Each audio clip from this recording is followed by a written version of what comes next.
What's good, everybody? Hope you are having a wonderful week so far. Podcast this week, Louisahhh has been in the game for a very long time and has achieved amazing things. She is a vocalist, DJ, live performer.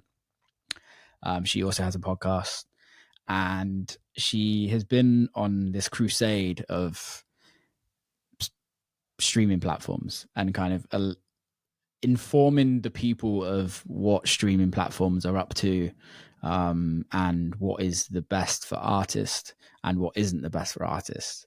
And I really wanted to get her on because I've been loving her videos of like just the amount of information she has on these platforms.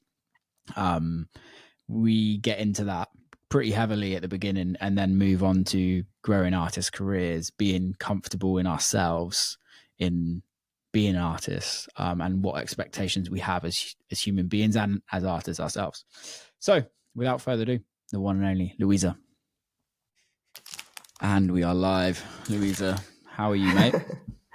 I'm good. I'm happy to see you. It's been a long time. I don't know when the last time I saw you. Probably on a rave cruise. I think it was, right? Holy ship. Yes, holy ship. I think it might have been the maiden voyage of friendship. No, I've never done one. Oh my goodness. Well, we got to get you on there. Yeah, I've never done one. So it was a holy ship there. Gary always talks about it and then never asks me. No, that's a lie. That's actually a lie. He does. He asks you when you say no. Yes. Whose fault is that, Will? That's my fault. I'm like, dude, you've got to pay me more to go on that ship. Oh, I love a rave cruise. I'm like, all of my agents are like, this is such like a fucking dumb inside baseball conversation, but they're like, you really love rave cruises. And I'm like, more than anything in the world. To be fair, I played the EDC one, the first one they did, which was technically not last year, the year before. And I've loved doing holy ships over the years, but this EDC one was my favorite. Really? Yeah, it was. Why? Slightly smaller. The artists weren't as clicky. Huh.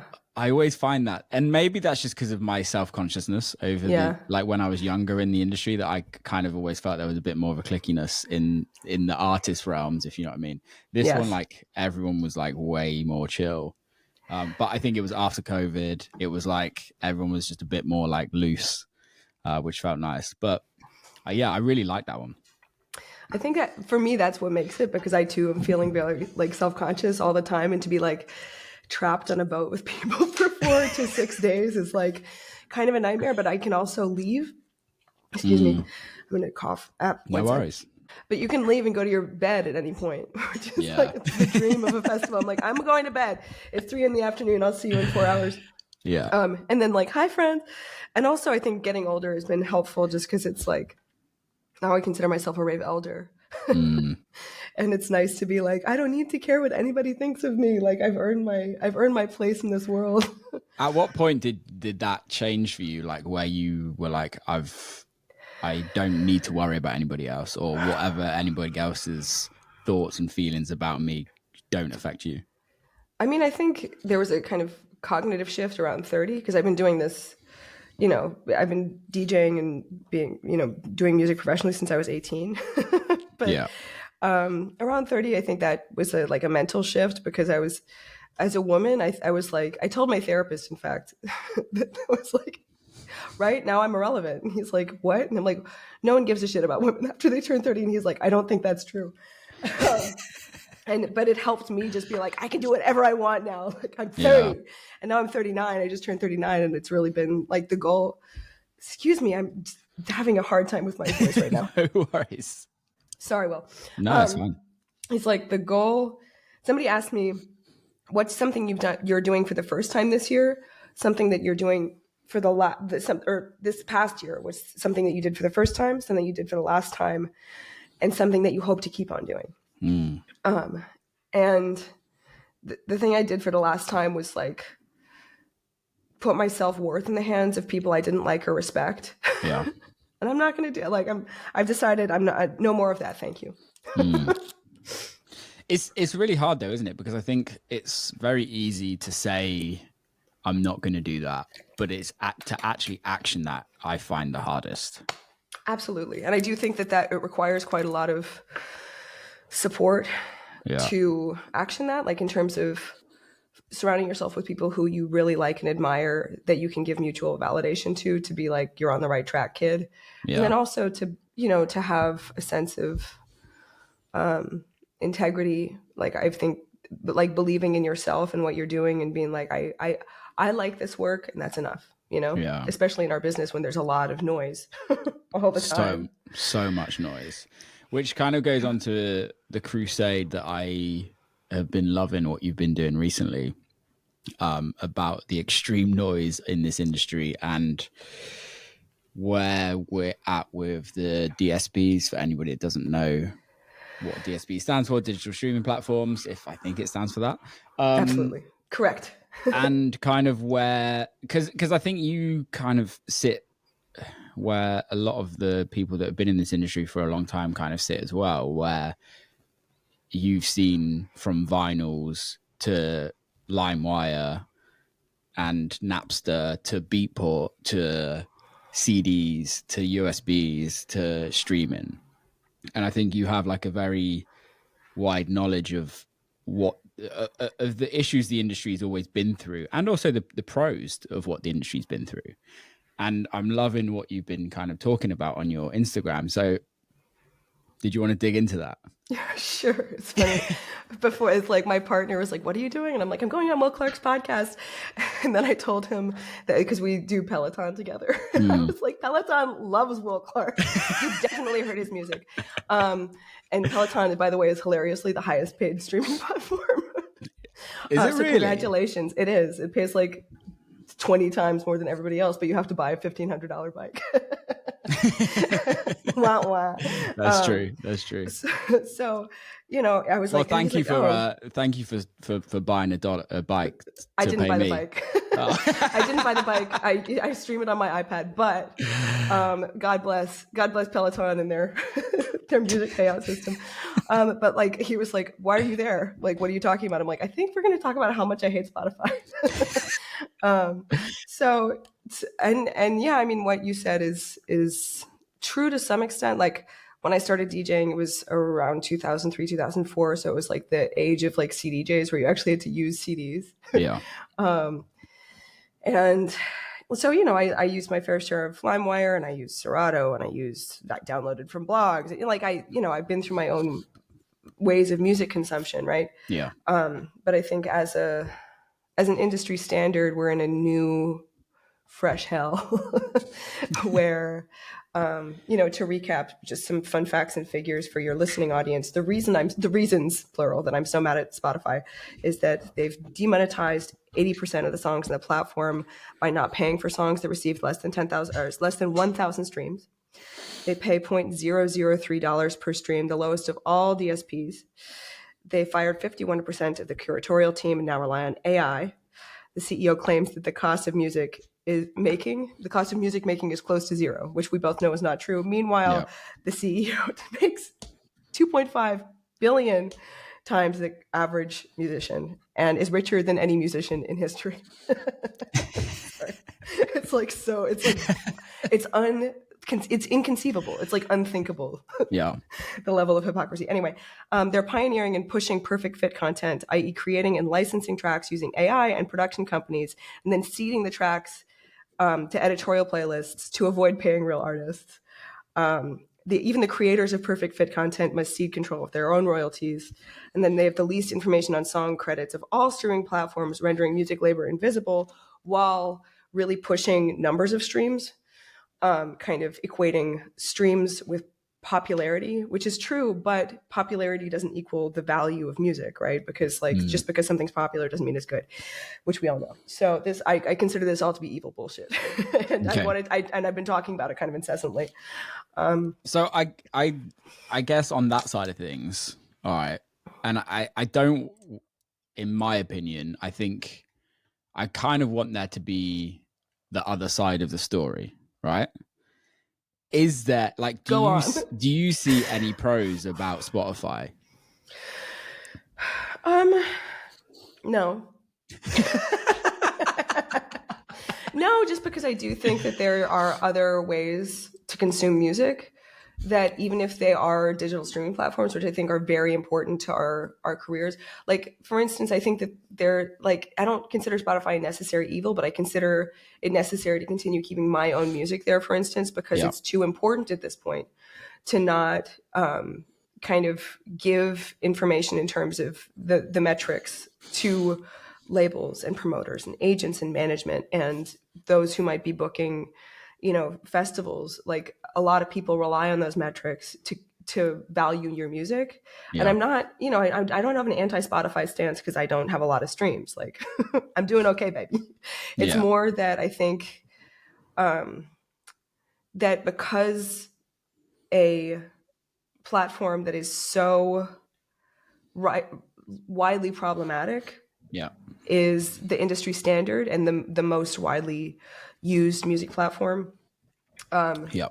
That I think that's the issue for me. It's like, this is not an like, especially post-COVID when a lot of artists cannot make their living from touring. It's been a lot more complicated and expensive to tour post-COVID, that it's important that we demand, you know, the bare minimum, which is like 1 cent per stream. So I guess my question is do you actually think, and this might sound stupid, but do you actually think paying more per stream actually makes that much of a difference? And I know that sounds really stupid because I think tell me more. Because I think paying more makes all of us more money, right? But you're not, like, in the grand scheme of things, let's say, for instance, you might know this stat more than me, but I would say most of Spotify is distributed by record labels and distributions, right? Okay, so that then means you're paying labels more, which, yes, labels will pay artists, but I don't think we all know how dodgy labels can be, right? In a sense of like, okay, especially the major deals, which a lot of our industry's in still. A lot of the electronic music industry is still in major labels at some point somehow. So does that fix the issue of I don't know if it fully does, and I like the concept. I think it's a very easy thing to say, pay us more, but I think it's actually, I think there's bigger things to change. You're totally right. That's a really, really valid point. And yeah, I think that a higher payout would be only fixing a portion of the problem when it's not only how much you're paying, but also how you're paying out, right? Because as you mentioned, Spotify and a number of other digital streaming platforms, and a lot of consumers probably don't know about this. So like, apologies if I butcher this explanation, but from what I understand, because the major shareholders in Spotify are major labels that has this, and it's just very much like hand in glove payola, which is made illegal on the radio. Like basically labels can't pay to have their artists played on the radio, but they can still pay to have their artists featured on Spotify, which is problematic. So that was made illegal in like the 70s, and somehow it's still illegal on digital streaming platforms. Anyway, so major labels are kind of double dipping, right? They're dipping into the artist payout, and they're dipping from the shareholder benefit that Spotify makes when they because it's a publicly owned company and in terms of stock prices. So that's an issue. And I do think that, like, I know that Deezer, for example, has, and even SoundCloud, which is like shockingly confusing to become a paid SoundCloud for Artists member, but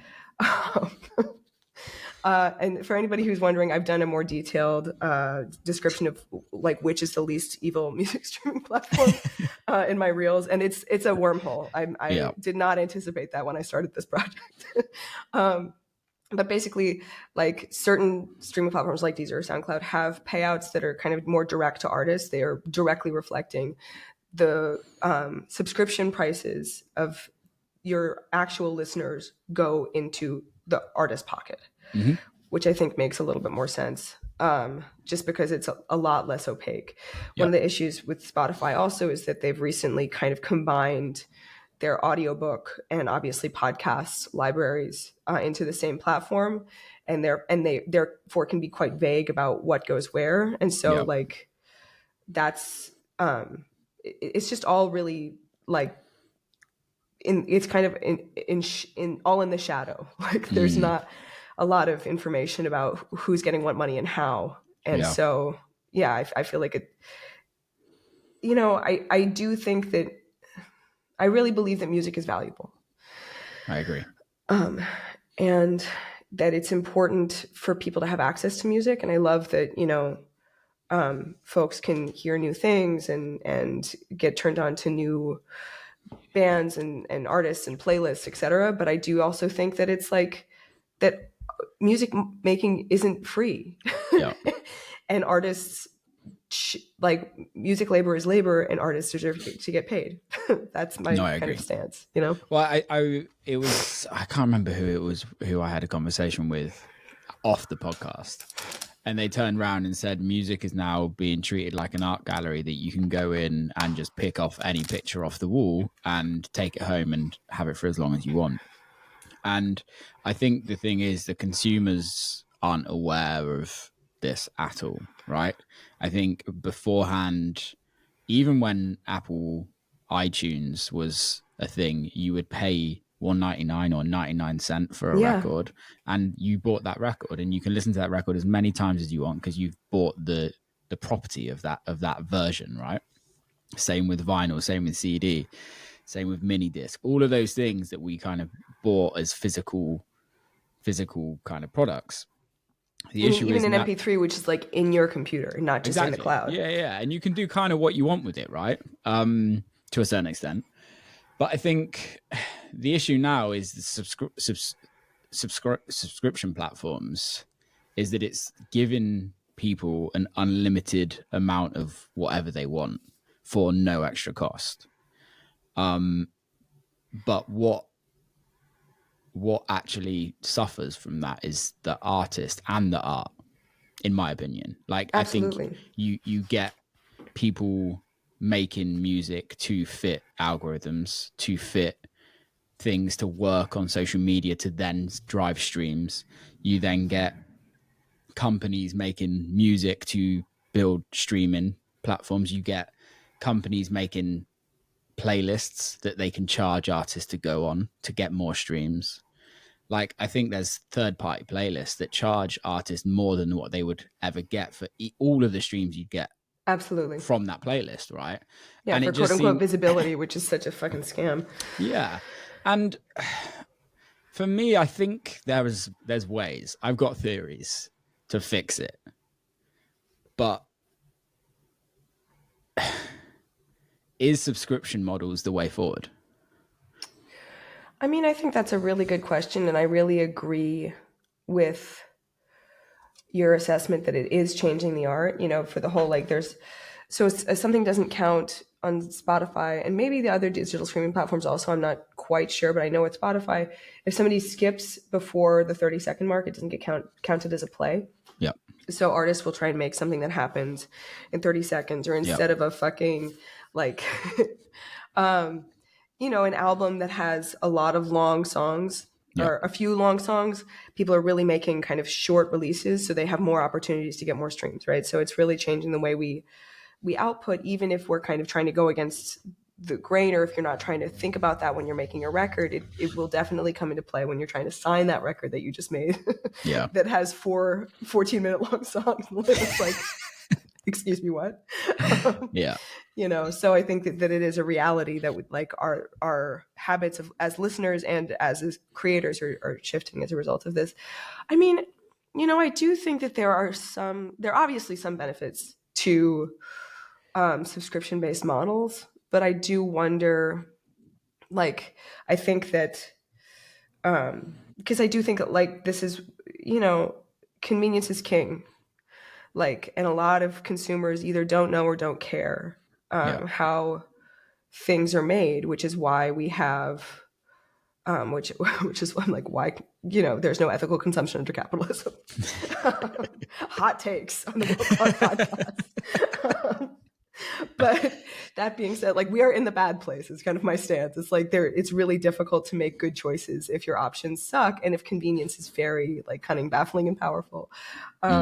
Because if that didn't matter, like Uber or Amazon wouldn't exist, you know, Spotify wouldn't exist. So we'd all be on Bandcamp living happily ever after. But, you know, there are certain platforms, like I've talked to recently somebody who's creating a DSP called Peaches, which is communally owned by the artists. You can buy in, and which is very exciting.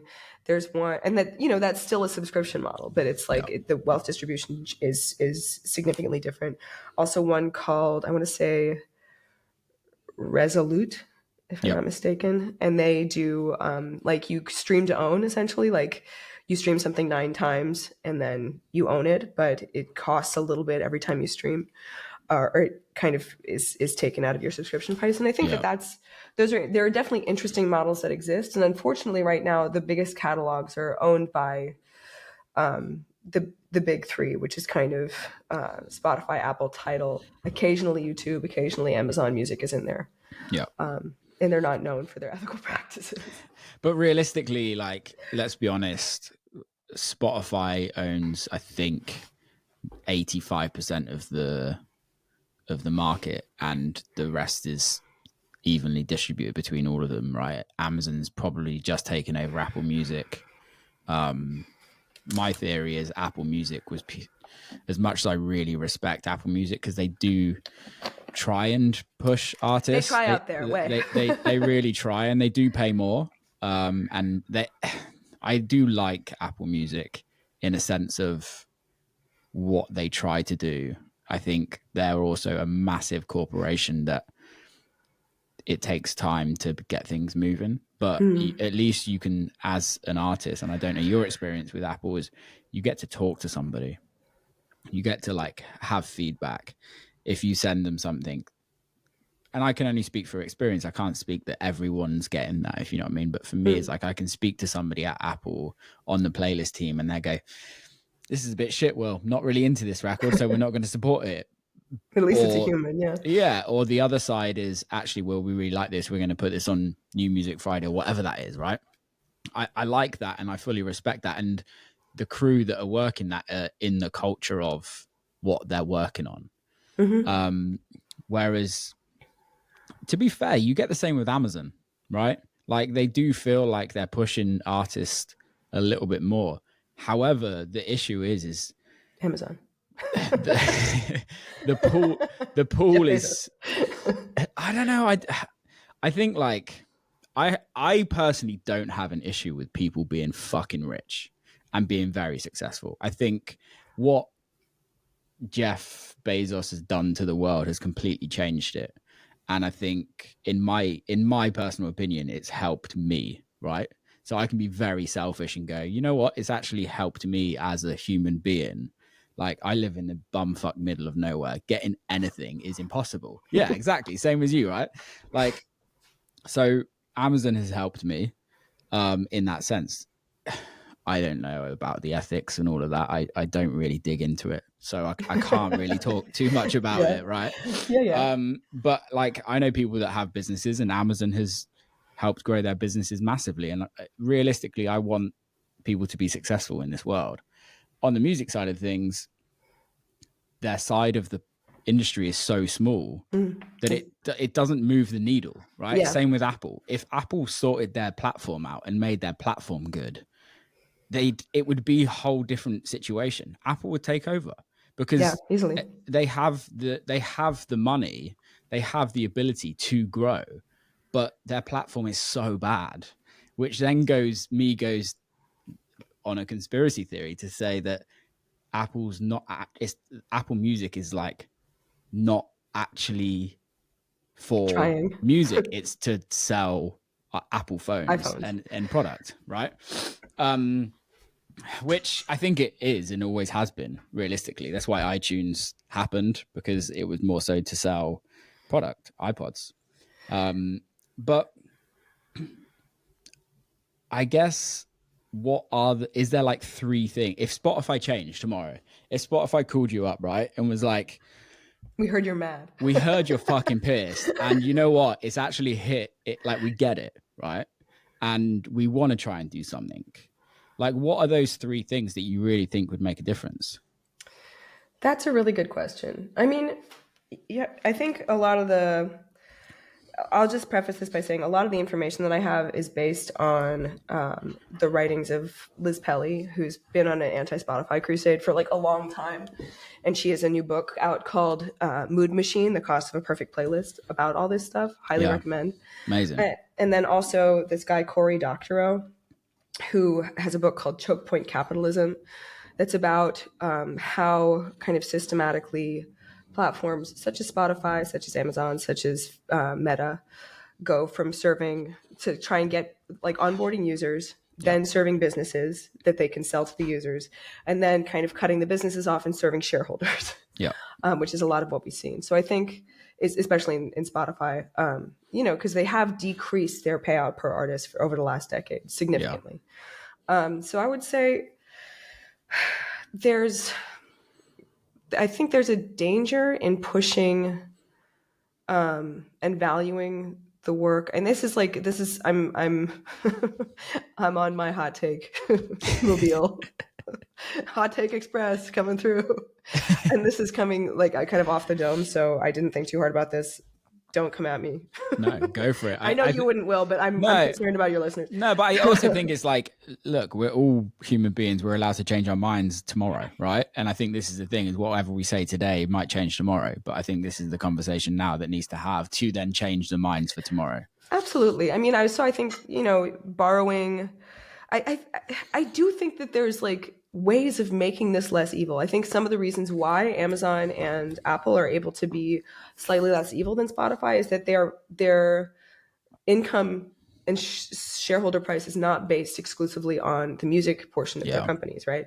So that's why they can kind of afford to be like, sure, we'll include artist information. Yeah. Sure, we can play you 0.03 cents a stream. But this idea of kind of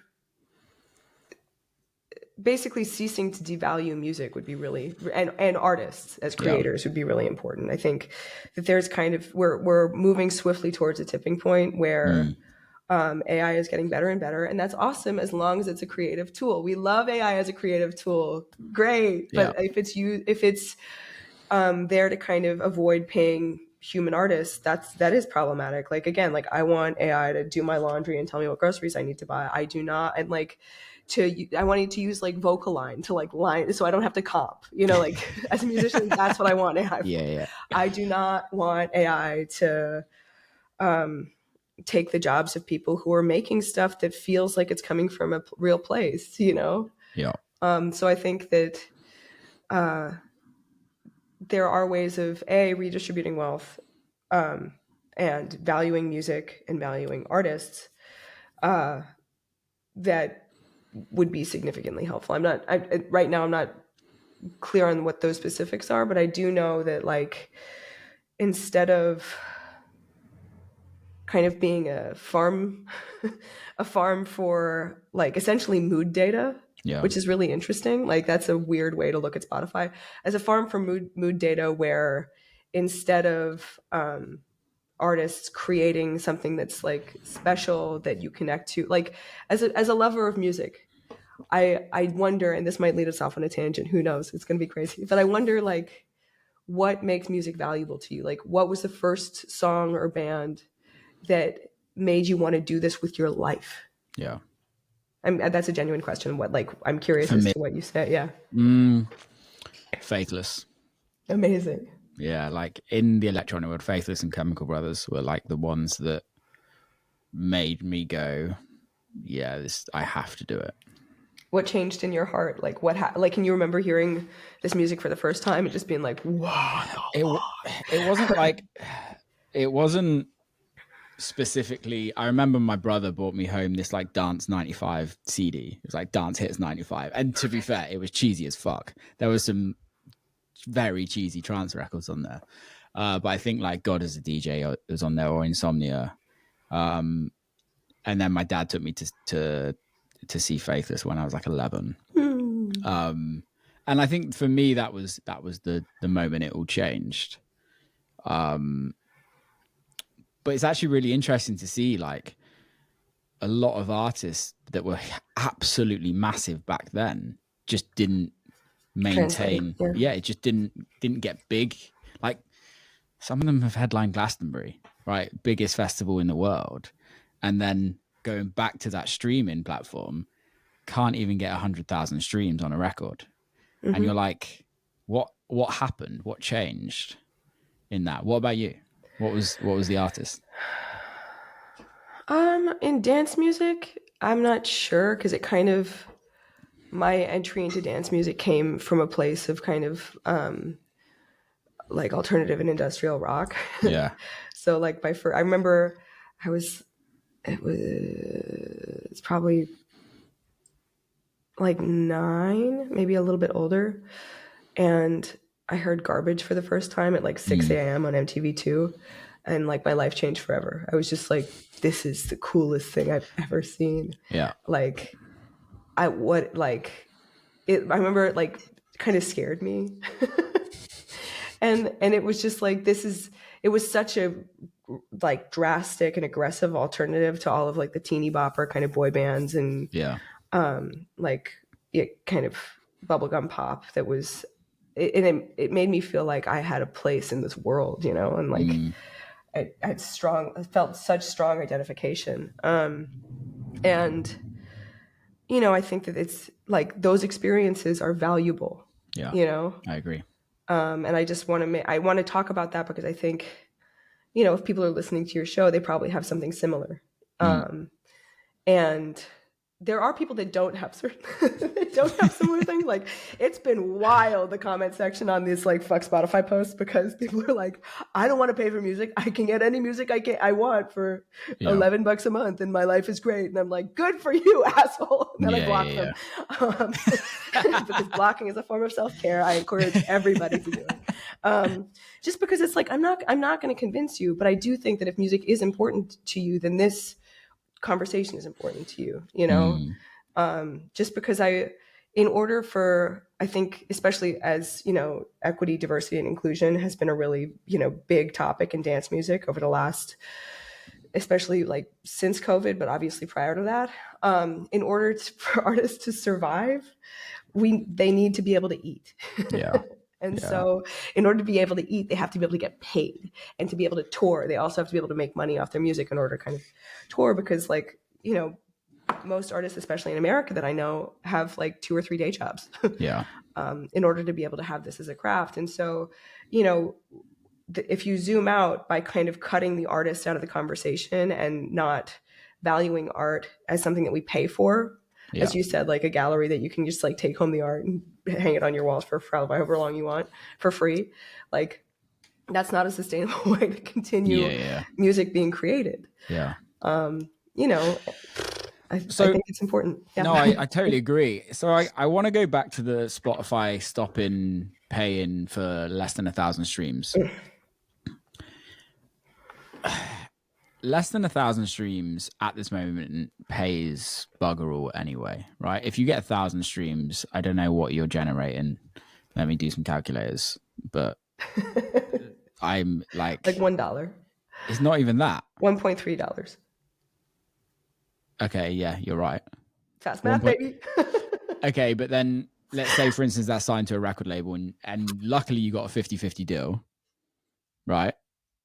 On net receipts, right? Which then you're not getting anything. Yes. You get, what is it, like 0.6 cents. Well, you take 20% away, 15% from distribution. Oh my God. Like your management. Management take their 20%, but management aren't even getting anything because you've not made profit. Let's say, for instance, it costs the label, I'm just going to be really cheap. It cost the label 100 quid to do artwork and promotion, right? Which we all know labels spend more than that. So you're not really making any money anyway. So does that actually affect artists by not being paid from the 1,000?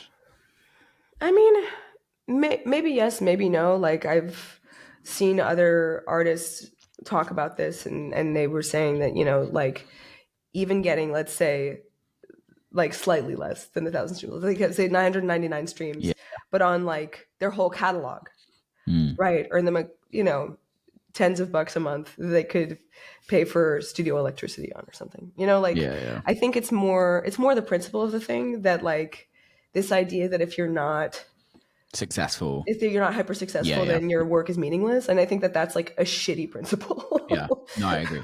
I agree with that. But I mean, you're right. Like the way that that's set up in general is pretty trash. I think that's it. You go back to the foundations, right? And it's like, well, actually, it was never set up to be successful on, right? Even like I've been fortunate enough to like have success on Spotify, and I've been fortunate enough to be on records that has had like major success. But I've had records that, let me see, I think the biggest streamer that I was a writer on has done 341 million streams. Congratulations. That's a big number. It's a big number, right? But you had to split it with a bunch of people and the label. Yeah, which I actually don't care about that, because multiple people wrote on that record, right? So it, like, I think I have like 2%, right?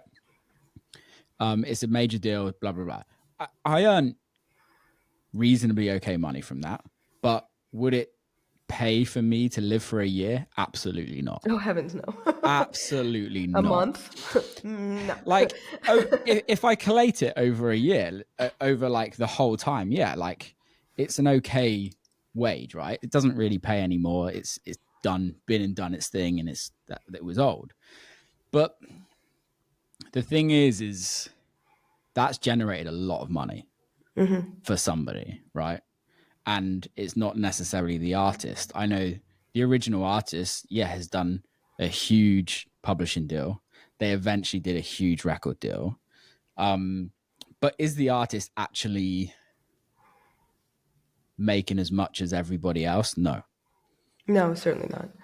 And I think this is the thing, is that what the kind of crux that I want to get into. And like there's arguments for and against. But the artist is always the person that gets dropped off at the bottom. And for an industry that needs the artist to make money, I think that's the real issue with all of this, is that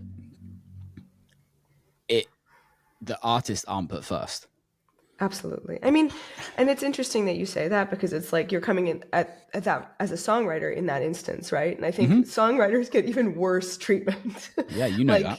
Oh, yeah, it's horrendous. And I think that that's also important to say, that like because credits are quite obscured on Spotify as compared to other streaming platforms. Like on Apple Music, if you finish listening to a song, especially if you have the lyrics scroll, which is my personal favorite because I love to sing along, they put the songwriting credits at the bottom of the scroll, which is great. You know, they're easily accessible. Spotify, I think a lot of what their work is to kind of make music labor invisible. And that's really, really problematic, because like without the artists and the songwriters and the musicians, none of this would be happening anyway. And they wouldn't even have data to mine, which is also a second problematic issue that we can dovetail into later. But, you know, the best metaphor I've heard for this is like a restaurant makes you a beautiful meal. Right? It's like they've made it with their heart. They made it with their grandmother's special favorite recipe. It's delicious. It's magical. And you pay, let's say, $100 for this meal. No, you pay $11 for this meal to eat it as much as you want for the month. And, you know, okay. So unfortunately, you get a delivery service to give you this meal, and then like 90% of that $11 goes to the delivery service, even though they didn't do fucking anything. Yeah. Right. And that's what we're kind of dealing with here. 100%. I totally agree. And I just ChatGPT'd the royalty rate for publishing, which is, for people that are listening that don't know too much about it, publishing is what the writers get. It's so the streaming rate for the artist, for the actual royalty, is 0.003 cents. The streaming rate for the royalty for the publishing is 0.0003. Oh man. So wait, it's 10 times less. 10 times less. Sorry. I laugh because it's like so fucked. And that's like, I can't even do the math. So a million. 100%? So I've got to do this. So a million. What's a million? I'm just. What is a million? What even is a million? 1, 2, 3, 4, 5. Is it 6 or 7? It's 6. Is it it's like 6? number. It's like 1, comma, 1, 0, 0, 0, comma, 0, 0, 0. So 3 zeros. Okay. Times by 0.123. My math is terrible. Is this a podcast that you have been looking forward to your whole life? You love just like listening to people add things. We're clearly have to be artists with that. So 1 million streams for the writer. If you have 100% of that royalty, right? If you have 100% of that writer. So if you wrote a record that was 100% you and you have all of the publishing, out of 1 million streams, you generate $300. Oh my God, that's not even gas for a month. Okay, let's say, for instance, you have a publishing deal, all right, and they take 50% of that. Mm-hmm. So out of 1 million streams, you're earning $150 if you've recouped your advance. And if you haven't recouped your advance, you're never going to see any money ever in your life. So I have a couple theories for Spotify to get better. Great. Let's hear them. I love this. And this is a weird one. So on podcasts, as I know, you have a podcast yourself. Yes. Sober Sex. Everybody listen. It's great. Go check it. We'll put a link in the description. Yeah. Podcasts don't earn anything on Spotify. Except for they pay them up front. Yeah. But they give Joe Rogan like $100 million. Yeah. Did you hear the actual deals? No. So his original deal was it hurt my feelings. 110 million, I think, for the exclusivity of the Joe Rogan podcast. And then when that deal finished, he did an unexclusive deal, which meant that his podcast can go on other platforms for 250 million. However, this goes back to like my theory is like Joe Rogan, whatever you think and feel of him, he has a huge platform. Yeah. And he built that before Spotify. So realistically, that money is just pure marketing from Spotify. We need to convert people to our platform for shareholders so that our share price goes up and all of that. I totally get that. I have no issue with that. I have no issue with people, with artists, creatives making money. Yep. The biggest ones make the most money. I can't shout at that, right? That makes sense. It's the same in our industry. But the way Spotify want you to make money as a podcaster is through advertising. Mm-hmm. Okay. And you have a sponsor on your podcast, right? Blah, blah, blah. And Spotify have allowed you to do that, right? On Spotify creators now. They've also allowed you to put a subscriber. So your podcast can be behind a paywall. And I don't know the exact rate of how much they get. This is my thing for artists. I really feel like each artist should be allowed to have a sponsor on their page. Okay. So let's say, for instance, let's just say you have 500,000 monthly listeners. Okay. You have the ability to go out and get a sponsor. Your page is sponsored by that company. Each time somebody plays your record, they hear an ad, okay, of that company. If they want an ad free, they subscribe to you and pay more. And yes, I don't care if Spotify takes 20% of that. I really don't care. Like, take 20% of more the money. subscriber. More money is more money. Yeah. Yeah. Right. I don't care about that because realistically, what you're paying the artist is bullshit, right? So just whatever. We know that adds more value to your platform. That's one thing that I genuinely think it could make a difference. However, that does it's still the haves and have-nots, right? So there's going to be artists that have 2,000 monthly listeners that just can't move the needle, right? Because no company wants to pay ads on a 2,000 monthly listener person. Maybe, I don't know. There's arguments against that, and I'm happy to hear your thoughts on that. I don't know what you think on that. I mean, I don't know. It's interesting because I do like, I don't fret about playing a festival.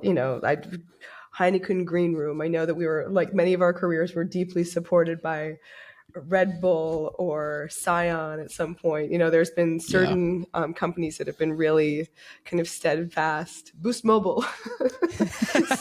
The most hood mobile company ever. The most, supportive of the arts and like did fun shit, I have no issue with that in terms of like playing live shows, for example, or doing streaming events, whatever. However, I don't know, man. I just bought like tickets to see Nine Inch Nails, my favorite band of all time. And if they, on their next album, was like presented by, the only brand that comes to mind is Tampax, which was really I'd subscribe. I'm all done. in. I mean, same, to be honest. But like Nine Inch Nails presented by, I don't know, Hypnotique. It's canceled. It's Diddy's. Everybody's canceled. But I would feel like, what the fuck, like. But that's you coming from an artist, right? That's me coming from an artist standpoint, and as a consumer, like that. In that example, I was a consumer, but like even as an artist, I'd be like, I would be anxious that I would have to make music that was more palatable to get more a sponsorship on board, and B, scream and say fuck less in my music,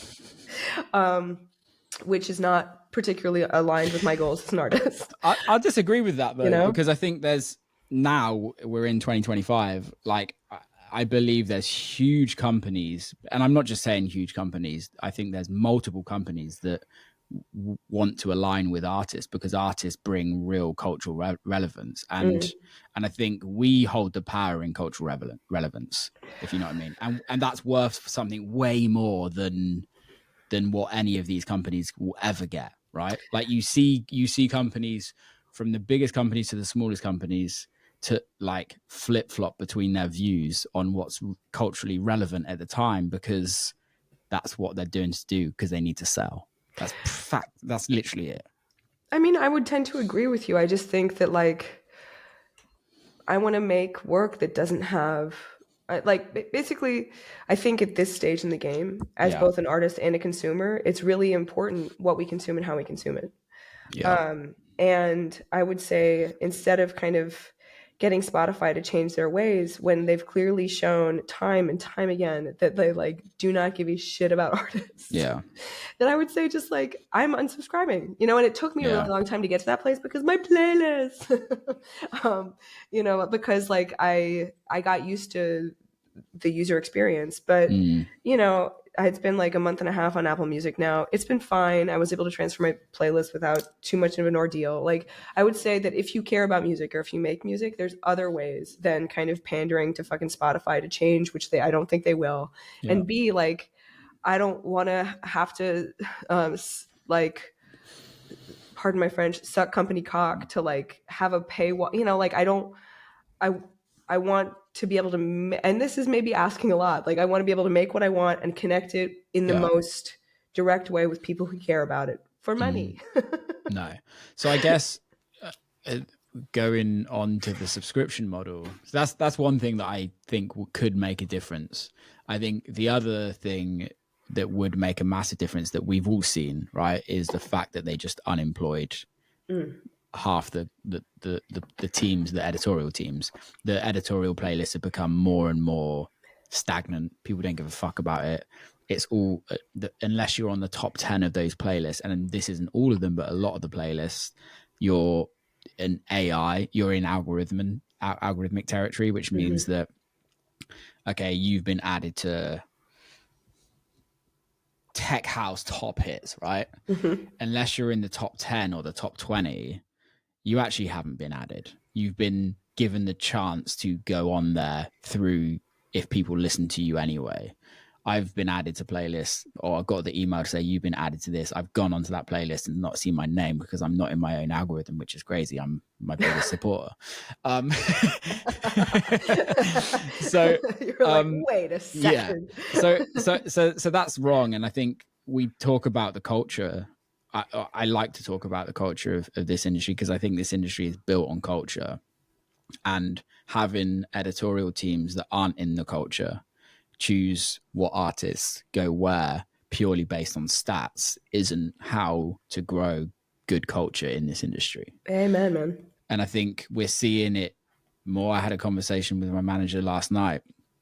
Like, it's hard out there, right? And the middle class of the music industry is falling out of his ass, right? It's falling out of his ass.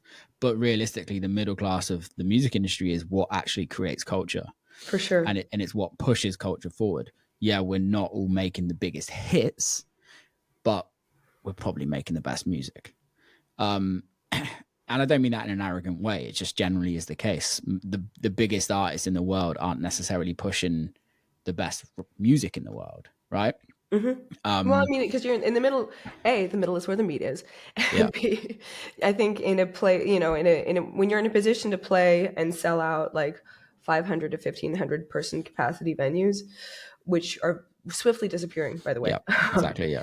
Like, this is this conversation that we're having right now, I think, is part of a larger ecosystem about the class of artists that you're talking about, right? Yeah. But if you're in a position to play and sell out that kind of venues, to kind of be in a sweet spot where like the heads know, but the average person, but that you don't get recognized on the street. Yeah. That's like, you get to, there's a lot of creative freedom there, you know, because you don't have the pressure of being a big guy, and you don't have the kind of, you're not a beginner, you know? And so, yeah, I would tend to agree that that's where really interesting stuff happens.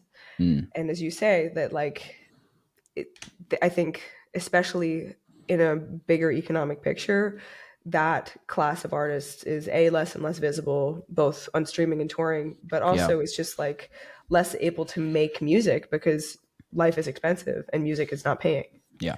No, I totally agree. And also touring is so expensive. Like, I want to take that away from, I want to like push away from the Spotify and slating them. We all know that. But I think the fact that touring is so expensive now, and the ability, like the need to make touring successful to carry on touring is the hardest thing, in my opinion. Is like, if you don't sell tickets, you're not getting booked again. Or if you don't sell as many tickets, your fees putting in half, which I totally get. I fully respect that. Promoters are putting money on the line and all of that. But again, that loses culture. And we're in the world of losing venues, which allows culture to grow and manifest in smaller communities. Absolutely. And I'm really glad that you're taking the conversation there. And I would say, like, if you're listening to this podcast as a lover of music or a maker of music who really wants to support your community, there are ways to do that are meaningful, like buying music and merch from Bandcamp. Like, one track for $1 is the rough equivalent of streaming the same track over 333 times. I love your stat calendar. It's so good. I have my notes. Yeah, I know. I want to get, I'm not making eye contact, Bills, because I'm reading my notes. So like, imagine what the cost of a record or a sweatshirt could do. And then also just like buying tickets and showing up and going to events and bringing your friends and telling your friends about it. Like, that I do think also fucking creates culture, even if it's not necessarily in a huge financial way. If you're paying, a $5 door cover, the fact that your body is in the building is meaningful to the artist, and also to the promoter, who's like, should I rebook the artist, or should I tell the people in the next neighboring cities to book this artist? Yeah. Like, okay, so let's also talk about the role of the artist in that situation, right? Because I think, I'm sure you struggle with it as much as I do, is the promoting side of it, right? And I watch, I'm really into business. I watch a lot of business stuff. I'm very fascinated by it all. And I was watching a YouTube the other day, and it was purely talking about stop trying to get followers to follow you because of you're a content creator, right? An artist, right? You want your followers to be people that buy, and to people that buy stuff from you. So as an artist, as a content creator, as whatever you do, the rhetoric from the get-go has to be buy my shit, listen to my shit. And I think this is the thing, is that I had Clooney on the podcast, I think previous one to this one that's going out. And he like, and George. Oh no. Wow, Will. I'm just kidding. I wish. Imagine if he was really into oh my god, music. that would be so funny. He probably is, but it's probably dog shit. And he was talking about merch for artists, and how so many artists get burnt by merch because it costs so much to do, and then also to sell is so hard.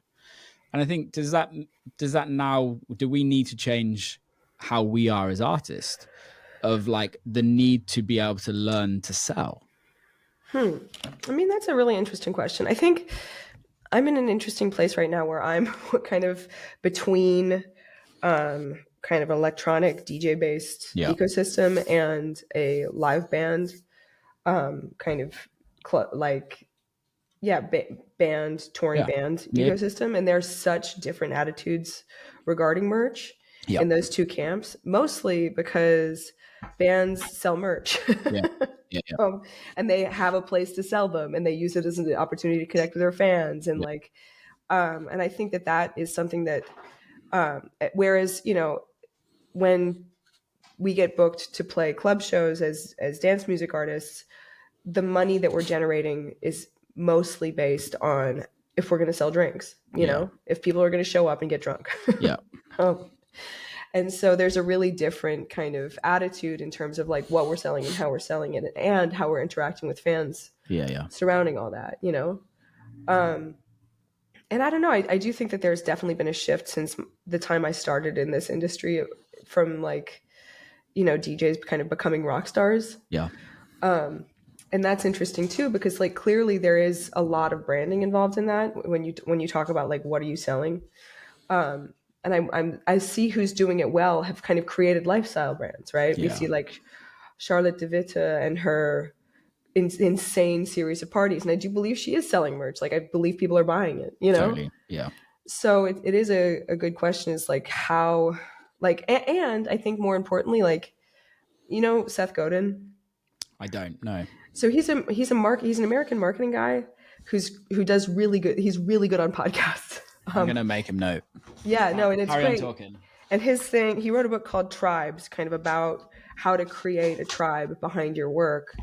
And this idea of like his whole thing is like, what's the lowest number of fans necessary to support you continuing to do your work? Which I think is a really interesting way of considering it, because instead of going bigger and instead of like becoming the McDonald's of techno or whatever, which I have no interest in clearly, and I'll also like couldn't do if I fucking tried. Like make something people like, ew.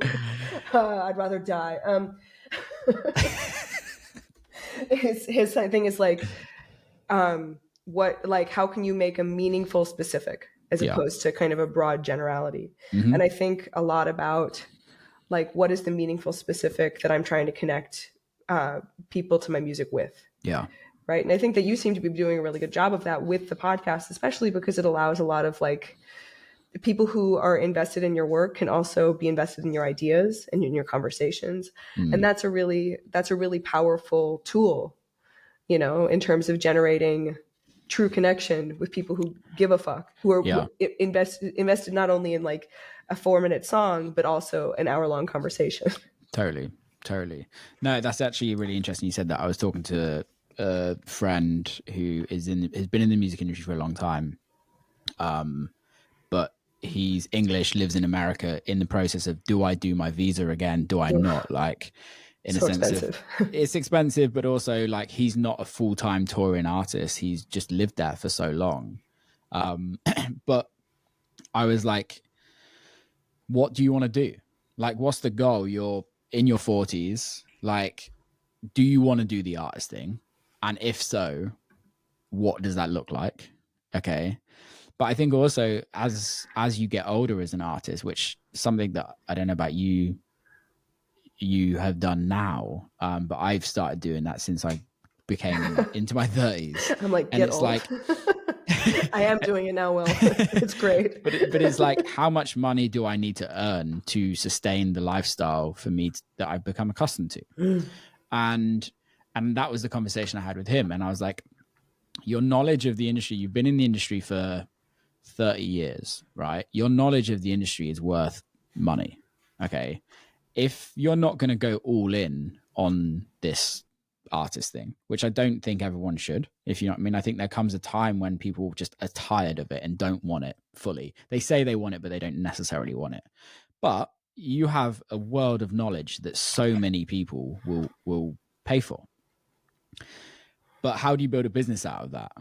And my thing was, you have to work out what that money is, what you need, what would be absolute dream to earn, and what's absolute necessity to earn, and go from that necessity and then go back. Okay, what do I need to do? Okay, I want to build a mentorship course. Okay, what is that mentorship course? How much is that mentorship course? What do you offer? Blah, blah, blah, blah.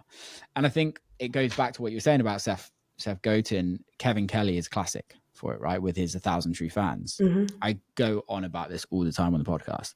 And it's, can you get 1,000 people to pay you $10 a month, which allows you to do your art? And does that make you happy?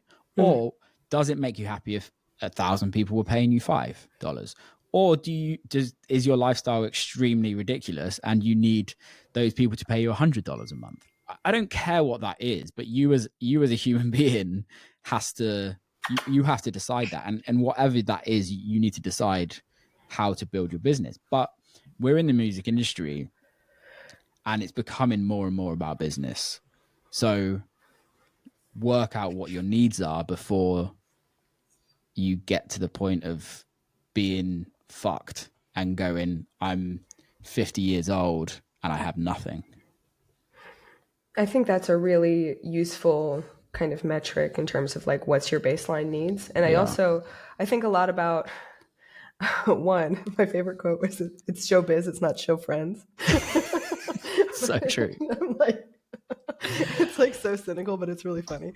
And I think, one of my besties and mentors is Miss Kitten, who has been doing this. She is the best. Like, she's truly the best. And she has so much fucking integrity. And it's just like, we both live in the middle of nowhere and we're horse girls together and love that. in a field in France. It's like the best life. Anyway, she talks a lot about her idea of success is freedom. And so she wants an overhead where she is comfortable, but that it's low enough that she doesn't have to do anything she doesn't want to do. Yeah. And I'm like, that's a really boss goal, just to be like, I want to have a life that's humble enough that I don't have to like sell my soul to keep up. Right. Which I think it shows a lot about what kind of person she is. And I think it's important also to have people, or at least for me, I'll speak for myself. It's important for me to have people in my life that support the idea that bigger is not always better. Yeah. And that, like before my first album came out, and I think that this is something I fall back on a lot. I was really having a kind of crisis of like, when something that you've been working on forever, like enters the world and you no longer have power over it. I remember like crying to my therapist being like, what if nobody likes it? And he was like, what if? And I was like, I'll kill myself. It was like, I don't think that's a good plan. Jesus. And I think I was sort of kidding, but I was also, feeling really freaked out about it. And he's like, really, what's your plan B? And I was like, I guess I'll like move to the country and train horses. And here we are. But it's not because it wasn't a successful endeavor. It's because like, I realized that I think something that's been very helpful as an artist that I think this comes up in a lot of the conversations I've heard you had on this podcast is this idea of like, I have to set my bar for success that is external of factors that I cannot control. Yeah. So it can't be based on sales. It can't be based on streams. It can't be based on bookings. It can't be based on fans. Like, hopefully those things come into my life. But it's like, do I make music that I believe in? Do I get to perform and play in a way that I feel like keeps me growing creatively? Like, do I get to continue to invest in making work that I feel like is more courageous and more true with everything I try and put out? Like, those are my metrics, right? And, you know, since kind of moving to the countryside or like leaving a former manager, like my career might not look like it did when I moved to France a decade ago, which was like peak post Bloghouse bromance era. Yeah. But the good old days. The good old days, baby. But I feel like so much more comfortable with who I am and more creatively supported and sustained by the work I get to make. And I'm really proud of what I'm producing, and I can afford it, you know, like, because my life doesn't cost any money because I live in the middle of nowhere. Yeah. You know, and like there's always the compare and despair, right? Where I'm sure like all of us are like, well, that person is playing 19 times this month and I'm playing 2. Yeah. You know? And like, do I actually want to be playing 19 times? No. I would never see my family. I wouldn't get to ride the aforementioned horse. Yeah.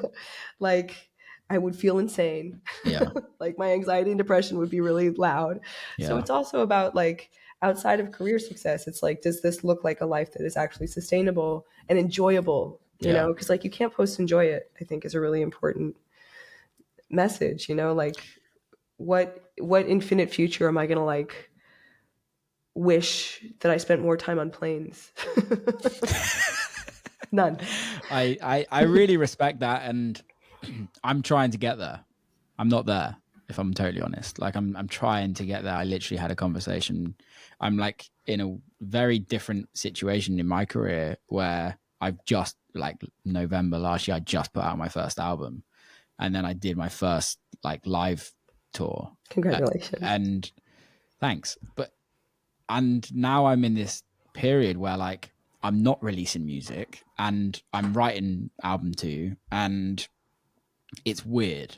I'm like genuinely really struggling with it because as DJs, as you know, like I think you were in a similar situation or still are, like we're releasing music all the time to just keep busy, right? Just because we need those DJ shows. We need to keep going because that's the only way we earn money, right? And I'm not. I've like stopped the touring period, and yeah, I'm still doing the odd thing here and there, but it's like, it's so strange to me, the whole like having to stop and try not to compare myself to others because I'm actually in a completely different situation to anybody else. From like, I've gone from the DJ world to go, I want to put an album out and then I want to create a live show, to then now I have music to put out, but I can't. I'm in a label deal. I physically can't put any music out until they agree to put records out. And then, which is great. Like, that's what I want. And that's what we signed up for. But it's just also weird. Really disorienting. It's so different. And I think that's the thing as well. It's like, I'm trying to work out what I want in that. And how did you get to that point of like knowing what you want? Oh, pain. I mean, and first of all, well, like, thank you for being so vulnerable, because I think it is really scary to talk about our insecurities and our discomforts as artists, because like we're so trained to be like, it's going great, I'm booked and busy, bitches, like all that. Like, but the reality is that I do think that there are ebbs and flows, especially if you have a long career. And especially if you're now working in a touring cycle that has to do with albums, and that's not entirely up to you.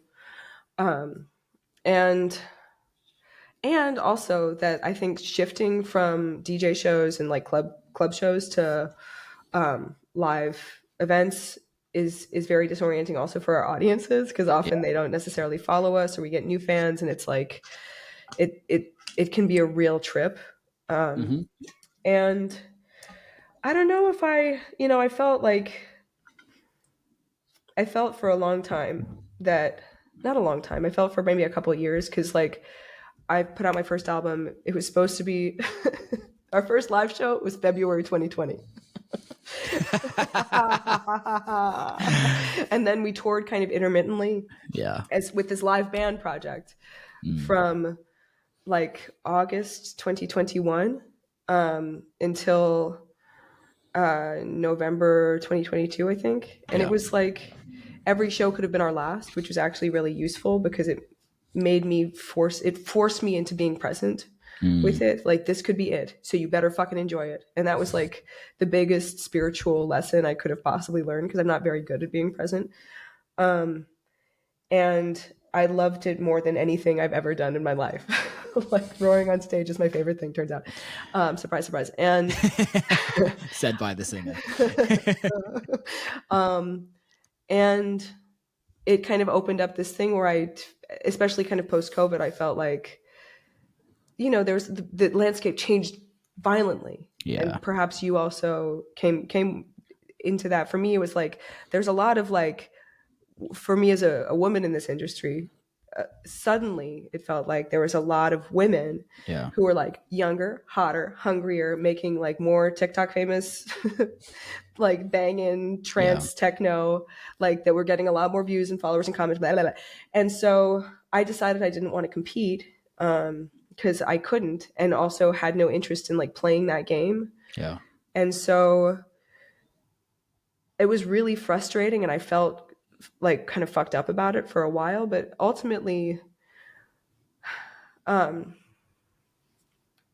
of came to this place where I'm just like, I love making music, and I've had the great privilege of getting to make it professionally for money for most of my adult life. And I really hope that doesn't stop. So I really hope that doesn't stop, but I also, like, if it does, I'm not going to stop making fucking music. Yeah.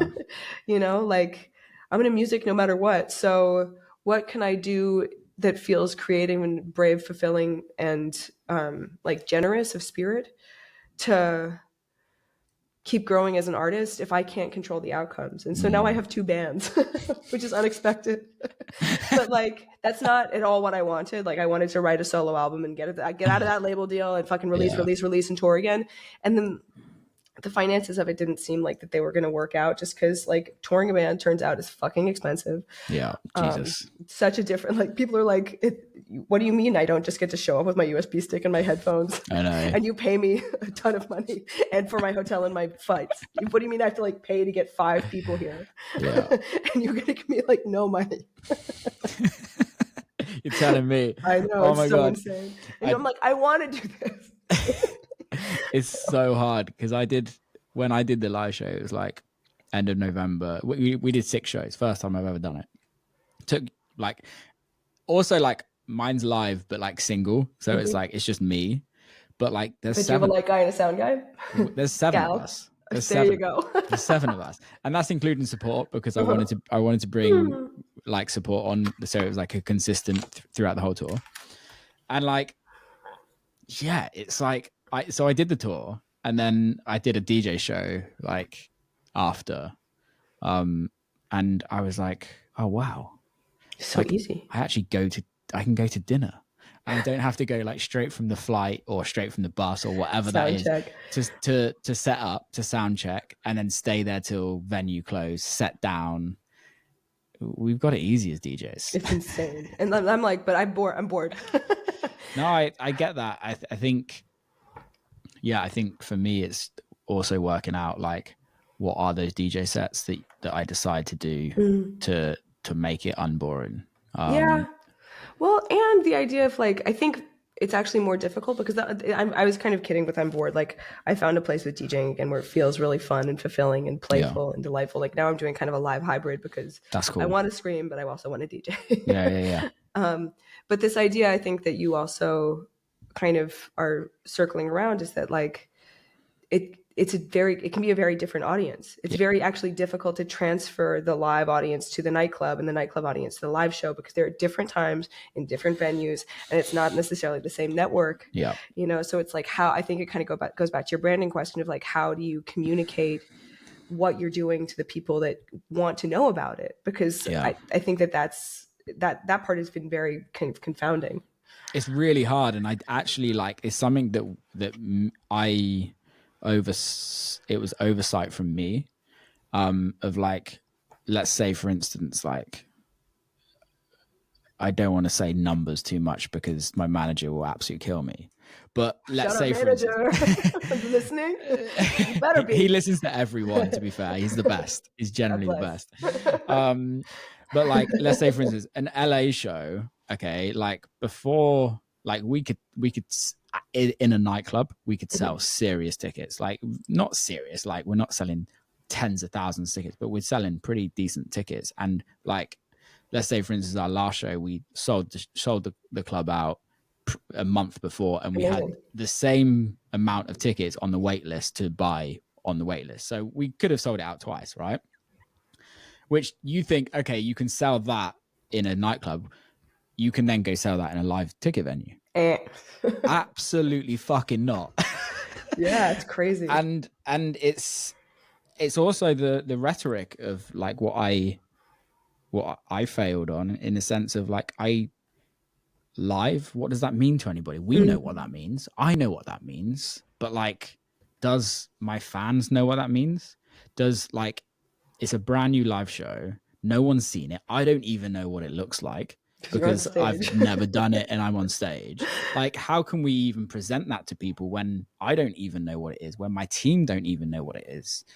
And I think there's massive oversight of like, you're literally changing everything about you as an artist, because they're so my handle is DJ Will Clarke, clues in the fucking name.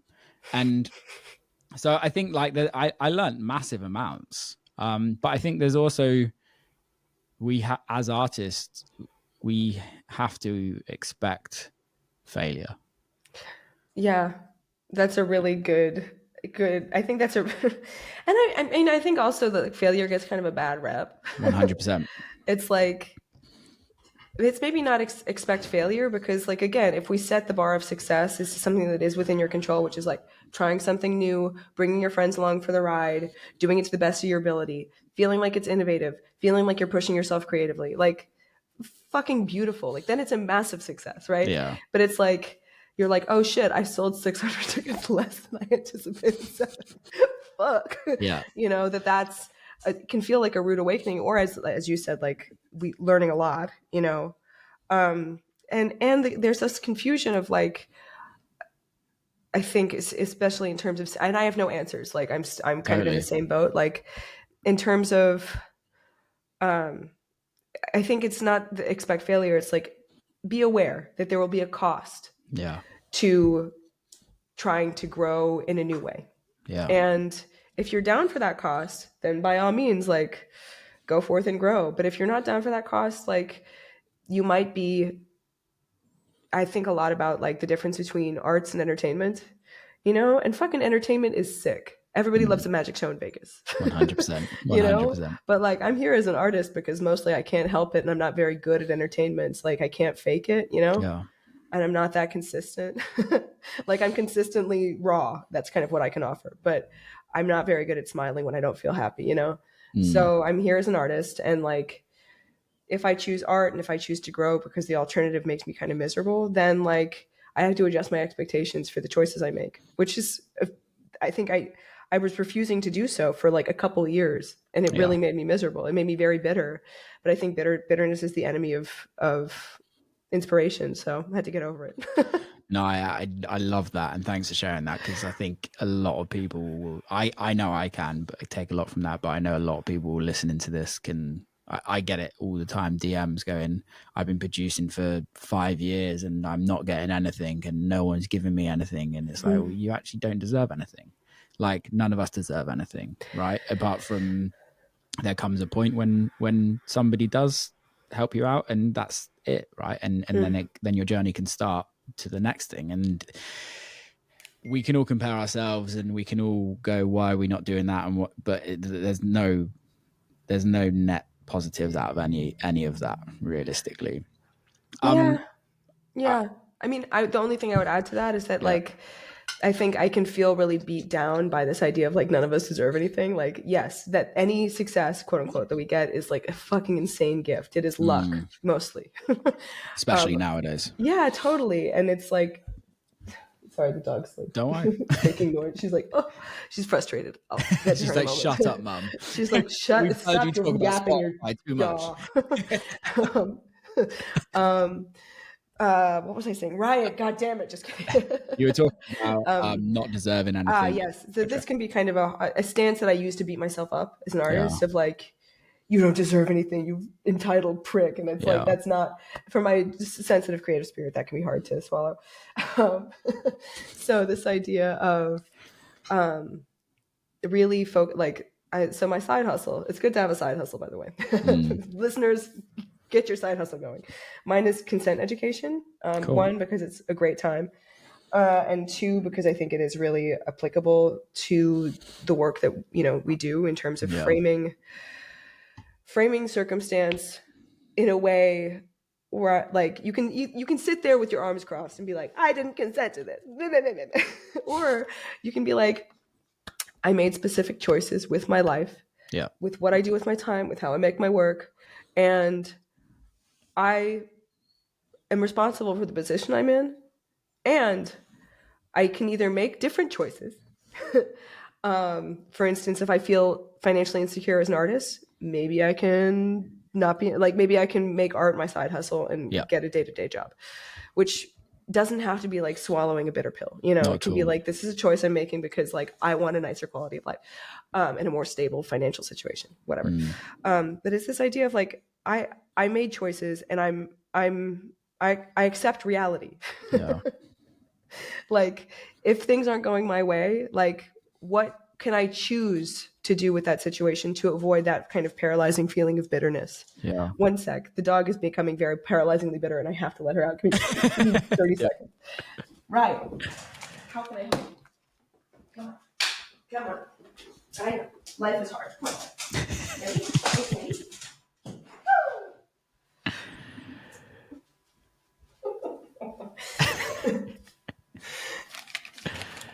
She literally just wanted to be in the same place, but outside. Yeah, I can see she literally just like, she's going to want to come back in about 2 minutes. The door's open. She's fine. Okay. She's like, my agency is being infringed upon. Like, okay, Riot. But yeah, that is to say, just to kind of be like, I'm responsible for my choices. Yeah. And even if I exist in circumstances that I'm not a huge fan of, like what different choices can I make moving forward to kind of support either dreams and goals, or at least support my nervous system in the moment so I don't feel like I'm kind of constantly in a battle with reality. Yeah. No, I love that. Which leads me on to like my last question. No. I know we could carry on going Such for a hours. Good time. It's very cliche to ask this, but advice. I think where you stand right now, you've done a lot of research on the industry. You've been in the industry a long time. Advice for artists that are starting now or in their journey of being an artist. What are the three top things you would say to artists to kind of make it a career? Oof. I don't know if I recommend this as a career. That's honestly the best clip ever. Don't do it. Don't do it. Just kidding. I would say that like number one is know why you're doing it, because if you're doing it for money, success, and cash and prizes, that's not a great reason to make art. It's maybe a good reason to become a great entertainer, and there's lots of great entertainers in our business, but I would not say if you're trying to make work that's from your soul that's like a guarantee. There's not a very clear path between point A and point B of like deciding to become an artist and making money or like getting famous. So I would say be very clear on your intention of like why you're going into this, and be very clear on your, again, like the success that you imagine for your work that is within your control. Mm-hmm. So those are my kind of top two. And number three is like, don't forget to enjoy it. Love that. It's a really getting to the privilege and pleasure of getting to play music with and for people is unparalleled, at least in my experience in this lifetime. And so remember that when you're doing it, because you don't get to like rewind the tape and enjoy it later. Like try and be present in it while it's happening, because it's a really, really it's a great blessing to be able to do. I agree. How can people get involved with the Louisahhh tribe? My tribe. You can find me on most socials at LOUISAHHH. I always forget the extra H. Three. Always. Ah! Is it 3 or 2? It's like me and numbers. Today we've discovered 3 is a real issue for DJ Will Clarke. Yeah, it's DJ and live performer Will Clarke. And yeah, you can find me there. I do a lot of reels trying to educate folks on how to divest from Spotify and why.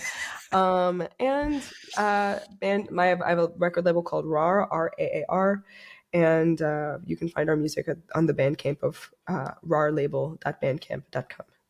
How can people buy merch? Is it all on Bandcamp? It's all on Bandcamp or louisahhh.bandcamp.com. I'm cool. If you Google me, I'm around. Amazing. Thank you so much. I've genuinely loved this conversation, and I hope we can do it again. Oh, also, how can people listen to your podcast? Are you planning on bringing it back, or what's the goal? All episodes are available right now. I'm kind of holding it loosely right now, just because it's, as you know, not the easiest thing to plan and produce and edit a podcast. But yeah, it's called Sober Sex, and it's available on all platforms, and it's about creativity, authenticity, sexual identity, recovery, and mental health. Cool. We've got another podcast in us, because I'm also sober as well. Oh, I didn't even bring that up. Holy shit! What the fuck? So we got to do another one. Maybe I'll have you on Sober Sex. We'll run it again. Perfect. Thank you so much. Keep safe, and I'll see you soon.